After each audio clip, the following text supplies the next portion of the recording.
కేంద్ర మంత్రి కిషన్ రెడ్డి విజయవాడ ఇంద్రకీలాద్రి కనకదుర్గమ్మను దర్శించుకున్నారు. ప్రపంచంలో అనేక రకాలుగా వాతావరణం ప్రతికూల పరిస్థితుల్లో కరోనా వంటి పరిస్థితులు మళ్లీ రాకూడదని అమ్మవారిని కోరుకున్నట్లు చెప్పారు.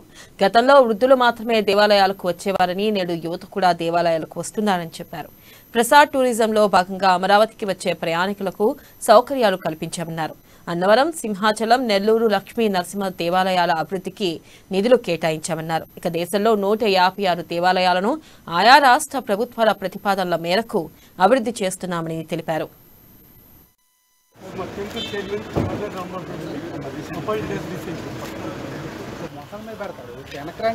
అమ్మాయిలు అబ్బాయిలు కూడా చాలా పెద్ద ఎత్తున తల్లిదండ్రులతో కలిసి మరి దేవాలయంలో మరి భగవంతుడు కానీ అమ్మవారు కానీ దర్శనాల కోసం వస్తున్నటువంటి పరిస్థితి మన దేశంలో కనిపిస్తుంది.